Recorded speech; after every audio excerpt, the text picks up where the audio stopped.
Assalamualaikum warahmatullahi wabarakatuh.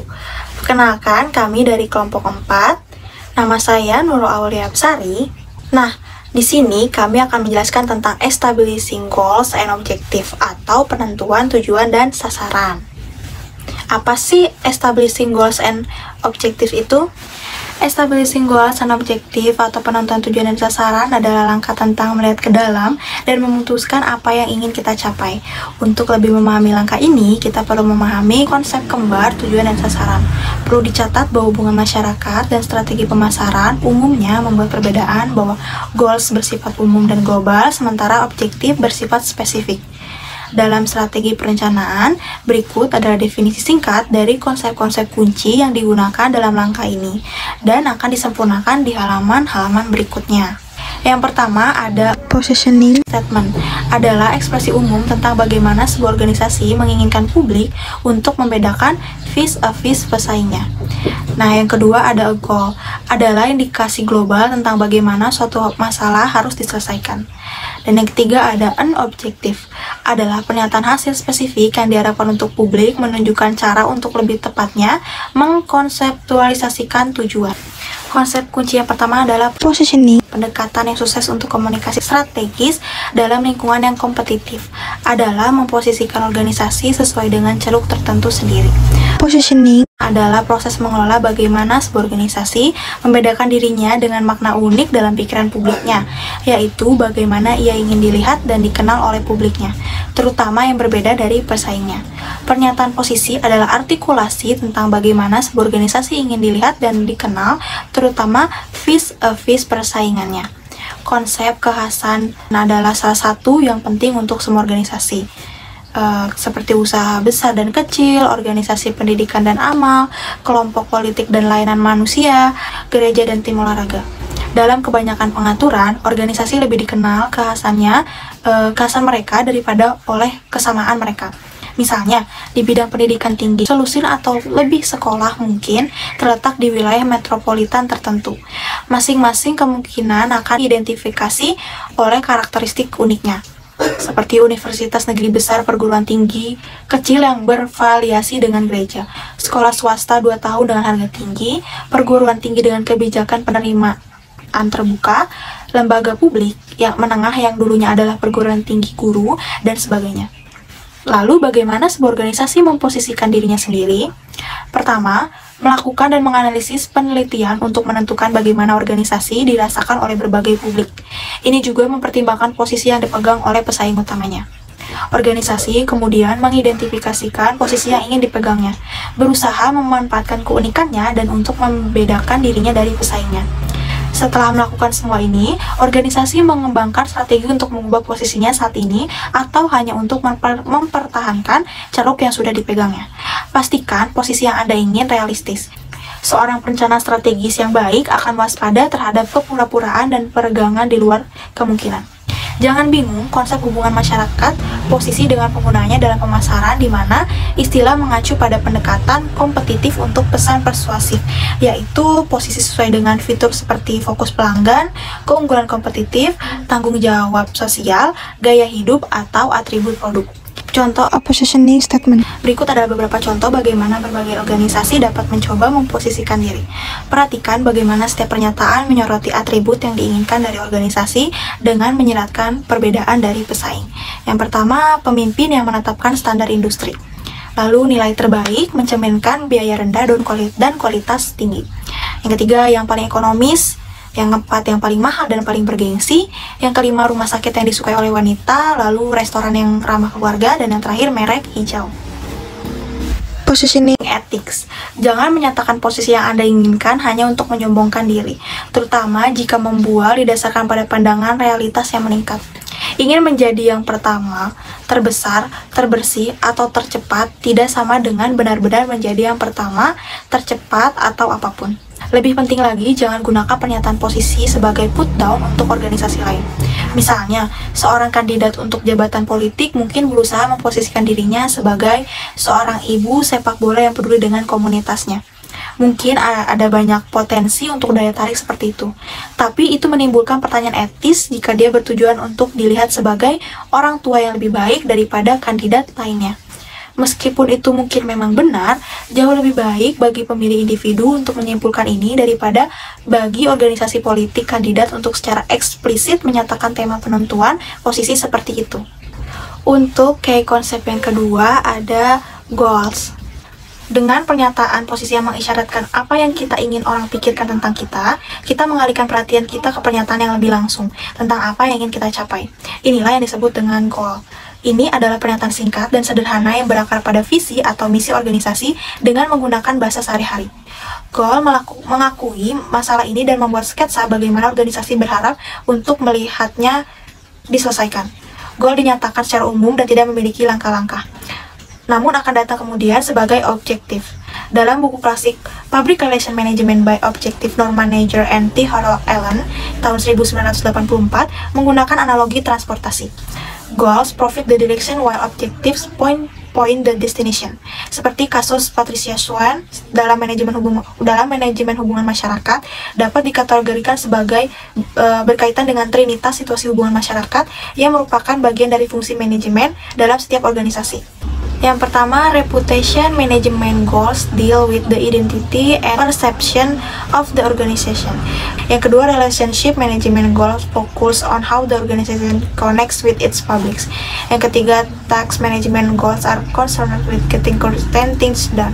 Ketiga, jenis goal bersama-sama menawarkan cara meletakkan berbagai goal yang terkait dengan hubungan masyarakat dan kampanye komunikasi terpadu.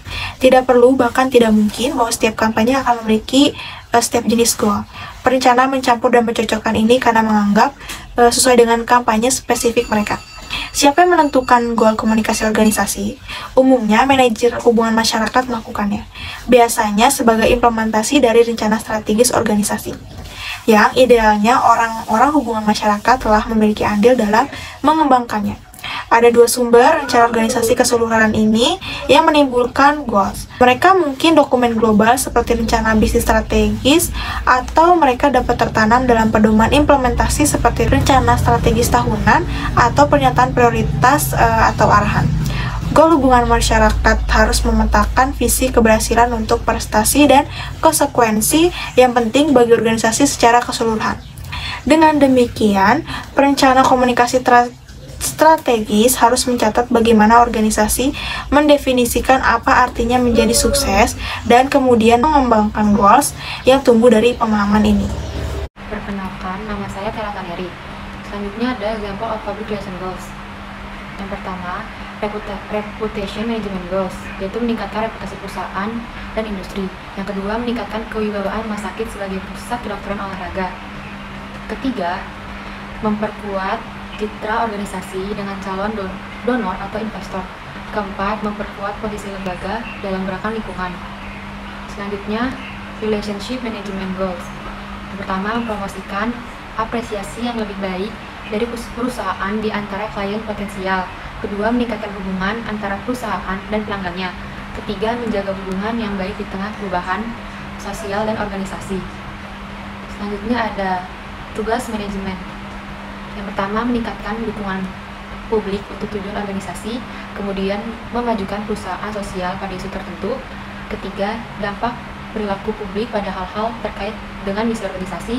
Keempat, ciptakan iklim yang menguntungkan bagi klien di antara badan pengatur.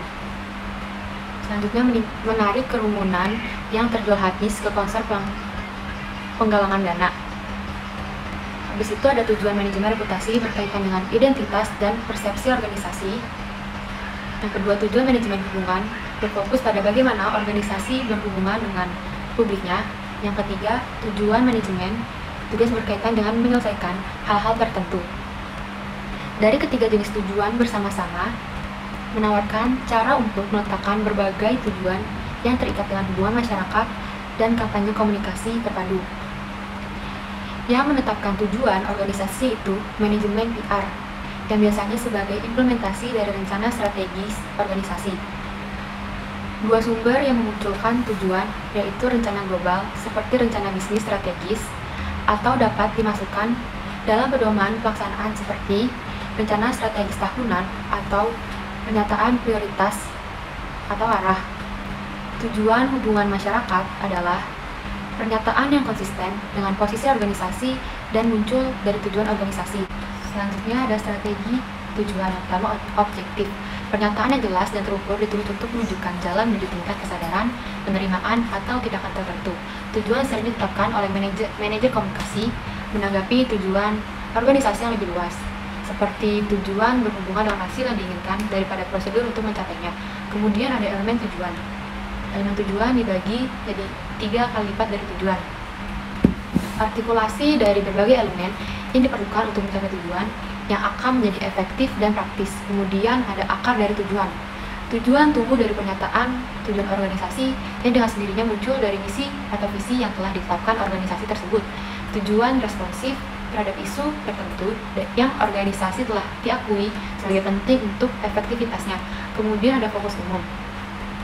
Tujuan terkait erat dengan publik tertentu. Mereka didasarkan pada keinginan, kepentingan, dan kebutuhan publik tersebut. Tujuan untuk satu publik mungkin serupa dengan tujuan untuk publik lainnya. Kemudian ada berorientasi dampak. Tujuan berorientasi pada dampak yang dapat mereka capai. Menentukan efek yang ingin dibuat pada publik, tidak berfokus pada alat tetapi pada pencapaian yang diinginkan. Dalam menulis tujuan, tindakan pernyataan tentang menulis dan menyebarluaskan siaran pers, memproduksi brosur, mengadakan open house, dan bahasa non-objektif. Kemudian ada berbasis penelitian. Tujuan terkait dengan penelitian yang dikumpulkan di fase 1 dari proses perencanaan. Kemudian ada eksplisit, merupakan spesifik dan tepat. Tidak ada ruang untuk berbagai interpretasi. Setiap orang yang terlibat dalam aktivitas hubungan masyarakat harus memiliki pemahaman yang sama tentang kemana arah tujuan. Dan hindari kata-kata ambigu, kata kerja yang ambigu seperti mendidik, menginformasi, mempromosikan, atau mendorong. Sebaliknya, gunakan kata kerja yang kuat untuk menyatakan tujuan secara spesifik. Kemudian ada terukur. Tujuan didefinisikan dan dapat diukur dengan ukuran yang jelas yang menyatakan tingkat perubahan yang dicari. Indikator kinerja utama ini lebih dikenal sebagai metrik. Metrik adalah indikator kinerja yang dapat diukur dan dibandingkan dengan data lainnya. Kemudian ada waktu yang pasti. Tujuan merupakan waktu yang pasti. Tujuan mencakup indikasi yang jelas tentang kerangka waktu, seperti pada tanggal 31 Desember dalam waktu 6 bulan selama semester musim semi, dan masih banyak contoh waktu yang pasti. Dan hindari frasa ambigu seperti dalam waktu dekat dan sesegera mungkin, atau waktu yang tidak pasti kapan itu akan terjadi. Kemudian ada tunggal atau singular. Tujuan fokus pada respon yang diinginkan dari satu publik. Jangan menyatakan dalam tujuan bahwa Anda ingin meningkatkan kesadaran dan menghasilkan sikap positif. Kemudian ada menantang atau challenging. Tujuan menantang, mereka harus sedikit menonjolkan organisasi dan menginspirasi orang untuk bertindak. Jangan membidik tingkat pencapaian terlalu aman, atau Anda mungkin menemukan bahwa Anda belum benar-benar mencapai sesuatu yang berharga. Sebaliknya, Anda harus mengejar sesuatu yang lebih tinggi. Perkenalkan, nama saya Yasha Aulia Putri.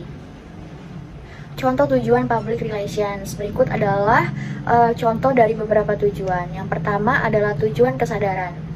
Untuk memiliki efek pada kesadaran, warga senior di Lake County khususnya untuk meningkatkan pemahaman mereka tentang keuntungan yang ditawarkan oleh Upstate Health Program kepada pasien senior. Yang kedua, tujuan penerimaan. Untuk memiliki efek pada penerimaan, warga senior di Lake County khususnya untuk meningkatkan sikap positif mereka terhadap anggota Upstate Health Program. Yang ketiga adalah tujuan tindakan. Untuk memiliki efek pada tindakan, warga senior di Lake County khususnya untuk memperoleh peningkatan keanggotaan mereka di Upstate Health Program. Selanjutnya adalah tujuan hierarki. Hierarki yang teratur ada di antara tujuan komunikasi, tumbuh dari logika kemajuan melalui 3 tahap persuasi, yaitu kesadaran, penerimaan, dan tindakan. Kesadaran memulai proses, meningkat secara bertahap. Aspek persuasi ini didasarkan tentang apa yang kita ingin orang tahu tentang organisasi kita. Minat kemudian berkembang secara bertahap, dan sikap berkembang menjadi pilihan yang dapat diterima. Ini tahap penerimaan dari proses persuasi berhubungan dengan apa yang kita inginkan publik kita untuk berpikir atau merasa tentang apa yang mereka ketahui. Tindakan verbal dan fisik dimodifikasi dalam langkah-langkah. Puncak dari persuasi ini adalah proses yang berfokus pada bagaimana kita ingin publik kita bertindak berdasarkan apa yang mereka pikirkan atau rasakan tentang apa yang mereka ketahui. Nah, berikut ini adalah 3 tingkat tujuan. Yang pertama adalah tujuan kesadaran berhubungan dengan informasi dan pengetahuan, diantaranya adalah perhatian, pemahaman, dan daya ingat. Yang kedua adalah tujuan penerimaan berfokus pada bagaimana orang bereaksi terhadap informasi. Di antaranya ada minat dan sikap. Yang ketiga, tujuan tindakan membahas respons yang diharapkan terhadap informasi dan perasaan. Di antaranya ada pendapat dan perilaku. Selanjutnya adalah tujuan kesadaran. Tujuan tingkat pertama, tujuan kesadaran berfokus pada informasi, memberikan komponen kognitif atau pemikiran dari pesan. Tujuan ini menentukan informasi apa yang akan Anda ingin publik Anda terekspos terlebih dahulu, dan kemudian mengetahui, memahami, dan mengingat. Tujuan kesadaran terutama berhubungan dengan penyebaran dan pemaparan pesan, comprehension, dan retensi. Secara umum, tujuan kesadaran berdampak pada apa yang orang ketahui tentang organisasi dan produk, layanan, dan idenya. Selanjutnya, tujuan penerimaan. Tingkat berikutnya, tujuan penerimaan berkaitan dengan komponen aktif atau perasaan dari pesan, bagaimana orang merespon secara emosional terhadap informasi yang mereka terima. Tujuan ini menunjukkan tingkat minat atau jenis sikap yang diharapkan dapat dihasilkan oleh organisasi di antara publiknya. Tujuan penerimaan berguna dalam beberapa situasi, yaitu seperti membentuk minat dan sikap yang sebelumnya tidak ada, memperkuat minat dan sikap yang ada, dan mengubah sikap positif atau negatif yang ada. Selanjutnya, tujuan tindakan. Tujuan ini menawarkan 2 jenis, yaitu opini dan perilaku. Tujuan tindakan mungkin mencoba untuk menciptakan perilaku baru atau mengubah yang sudah ada, secara positif atau negatif. Mereka seharusnya berfokus pada keuntungan organisasi, seperti pembelian pelanggan, pendaftaran siswa, donor giving, kehadiran penggemar, dan sebagainya. Tujuan tindakan dapat berfungsi tidak hanya sebagai tujuan persuasif yang mendorong khalayak untuk bertindak sesuai dengan keinginan organisasi, tetapi juga sebagai tujuan untuk membangun konsensus dan meningkatkan hubungan antara organisasi dengan publiknya. Yang terakhir adalah mengembangkan tujuan. Sama seperti kebanyakan masalah, akan memiliki lebih dari satu tujuan. Demikian juga setiap tujuan memiliki satu set lengkap tujuan, setidaknya satu dalam setiap kategori di atas untuk setiap publik yang diidentifikasi. Juga seringkali upaya dalam hubungan masyarakat dan komunikasi pemasaran gagal karena mereka mengejar tujuan kesadaran dan kemudian melompat dengan cepat ke tindakan, melupakan langkah jembatan penting dari menghasilkan penerimaan. Perhatikan bagaimana tujuan tindakan yang ditunjukkan dalam kotak contoh berbeda dari contoh sebelumnya. Saat hierarki ini bergerak di sepanjang kesadaran, jalur penerimaan tindakan dari tujuan yang paling tidak penting ke yang paling penting. Dampak pada publik pasti akan berkurang. Anda mungkin mencapai tingkat kesadaran 80% di antara publik, misalnya. Tapi mungkin hanya 40% yang akan menerima pesan itu dengan baik, dan hanya 15% atau 20% dapat bertindak di atasnya. Baik, sekarang kita masuk ke bagian writing objektif atau tujuan penulisan. Dalam menulis tujuan PR, jaga agar bahasa kita tetap sederhana dan singkat, hindari jargon, gunakan bahasa sehari-hari, dan kata kerja tindakan yang kuat. Sebagian besar dari perencanaan kampanye komunikasi strategis, tujuan kita tidak dimaksudkan untuk disajikan kepada publik. Jadi, jangan khawatir jika mereka mulai terdengar berulang-ulang dan formula.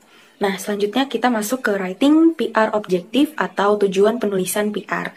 Yang pertama itu ada public. Tunjukkan kepada publik kepada siapa tujuan tersebut ditunjukkan. Yang kedua ada kategori. Tunjukkan secara sederhana kategori tujuannya, contohnya kesadaran, penerimaan, atau tindakan. Yang ketiga ada direction atau arah. Tunjukkan arah gerakan yang kita cari.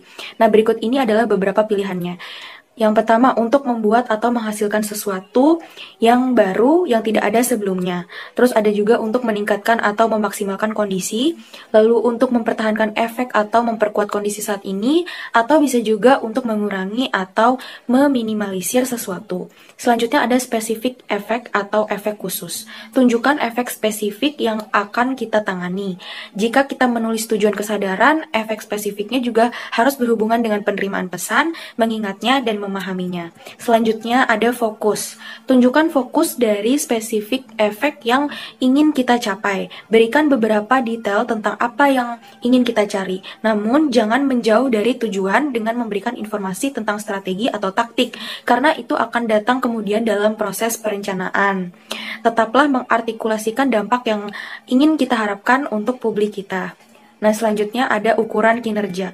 Tunjukkan tingkat pencapaian yang kita inginkan dalam istilah pengukuran. Angka atau persentase mentah biasanya melakukan ini dengan baik. Angka itu sendiri harus mencerminkan penelitian dasar atau hasil yang diinginkan. Selanjutnya ada time period atau jangka waktu. Tunjukkan kerangka waktu yang diinginkan, baik dalam satu periode atau dalam beberapa tahap. Di sini sekali lagi kita bisa lebih spesifik. Nah, selanjutnya ada contoh nih, contoh perencanaan atau planning example. Berikut ini adalah bagian pertama dari perencanaan strategis untuk Upstate College. Posisinya apa? Posisinya itu Upstate College ingin dikenal karena kualitas pendidikannya dan aksesibilitasnya baik dari segi biaya maupun standar penerimaan. Sasarannya apa? Sasarannya itu ada 3. Yang pertama, menciptakan kembali citra perguruan tinggi menjadi institusi 4 tahun. Yang kedua, merekrut lebih banyak siswa. Yang ketiga, menghasilkan dukungan donor baru. Nah, apa tujuannya? Tujuannya itu yang pertama, untuk memiliki efek pada kesadaran siswa sekolah menengah, khususnya untuk meningkatkan pengetahuan mereka bahwa Upstate College berkembang menjadi perguruan tinggi 4 tahun. Yang kedua, untuk memiliki efek pada penerimaan, khususnya untuk membangkitkan minat menghadiri institusi yang sedang berkembang. Yang ketiga, untuk memiliki efek pada tindakan, khususnya untuk mendapatkan pertanyaan dari rata-rata 15% siswa sekolah menengah. Yang keempat, untuk memiliki efek pada tindakan, khususnya untuk mendapatkan aplikasi dari rata-rata 5% dari semua lulusan sekolah menengah. Adapun catatannya yaitu kita juga akan memiliki tujuan untuk setiap publik kunci yang dalam setiap tujuan. Nah, sekarang masuk ke goals and objective atau tujuan dan sasaran. Tujuan dan sasaran ini meliputi pertanyaan dasar dan pertanyaan yang diperluas. Basic question atau pertanyaan dasar. Nah, pertanyaan dasar ini biasanya ada 3. Yang pertama, posisi apa yang kita cari, apa tujuannya, dan apa tujuan khususnya. Tujuan khususnya itu contohnya kayak kesadaran, penerimaan, dan tindakan untuk setiap publik. Nah, selanjutnya ada expanded question atau pertanyaan yang diperluas. Nah, pertanyaan yang diperluas ini dibagi lagi menjadi 3. Yang pertama ada posisi. Di posisi ini mencakup pertanyaan-pertanyaan seperti apa yang dimaksud dengan publik kunci untuk produk, layanan, atau konsep ini. Yang kedua, ada posisi apa sih yang kita cari untuk produk, layanan, atau konsep publik ini. Yang ketiga, apa sih posisi yang diinginkan ini sesuai? Jika tidak, bisa kita pertimbangkan kembali posisinya. Yang keempat, ada apa posisi kita saat ini. Yang kelima, ada perubahan apa yang perlu kita lakukan untuk mencapai posisi yang diinginkan. Yang keenam, apa kompetisinya. Yang ketujuh, apa posisinya. Nah, yang kedua ada tujuan. Tujuan ini meliputi pertanyaan-pertanyaan seperti apa tujuan reputasi organisasi dalam masalah ini. Yang kedua, apa tujuan hubungan organisasi dalam masalah ini. Yang ketiga, apa tujuan organisasi dalam masalah ini. Yang keempat, apakah salah satu dari tujuan ini bertentangan dengan tujuan lain? Jika iya, tujuan mana yang akan kita hilangkan? Yang kelima, apa prioritas relatif di antara tujuan yang layak? Yang keenam, apakah organisasi memiliki sumber daya seperti waktu, personel, uang, dan lain-lain untuk mencapai tujuan ini? Jika tidak, dapatkah sumber daya diperoleh dari mana? Nah, yang ketujuh, apakah organisasi memiliki kemauan untuk bekerja? Jika tidak, bagaimana kemauan dapat dibangkitkan? Nah, yang kedelapan, apakah ada masalah etika dengan tujuan ini? Jika iya, bagaimana kita dapat mengubah tujuan untuk menghilangkan masalah? Nah, yang ketiga, ada bagian tujuan. Bagian tujuan ini meliputi pertanyaan-pertanyaan seperti tulis setidaknya 1 tujuan kesadaran untuk setiap publik kunci seperti untuk memiliki efek pada kesadaran secara khusus bla bla bla bla bla. Yang kedua, tulis setidaknya 1 tujuan penerimaan untuk setiap publik kunci seperti untuk mempengaruhi penerimaan secara khusus bla bla bla bla bla. Yang ketiga, tulis setidaknya 1 tindakan untuk setiap publik kunci, seperti untuk memiliki efek pada tindakan secara khusus bla bla bla bla bla. Nah, yang keempat, jawab pertanyaan-pertanyaan berikut ini untuk setiap tujuan individu. Yang pertama, apakah tujuan ini terkait dengan visi, misi, pernyataan organisasi. Yang kedua, apakah tujuan ini responsif terhadap isu atau masalah atau peluang atau tujuan. Yang ketiga, apakah tujuan ini terfokus pada publik tertentu. Yang keempat, apakah tujuan ini dapat diukur dengan jelas. Yang kelima, apakah tujuan ini menunjukkan kerangka waktu. Dan yang keenam, apakah tujuan ini menentang bagi organisasi. Dan yang terakhir, apakah tujuan ini dapat dicapai secara realistis. Nah, kira-kira itu pemaparan dari materi kelompok kami. Kurang lebihnya mohon maaf. Wassalamualaikum warahmatullahi wabarakatuh.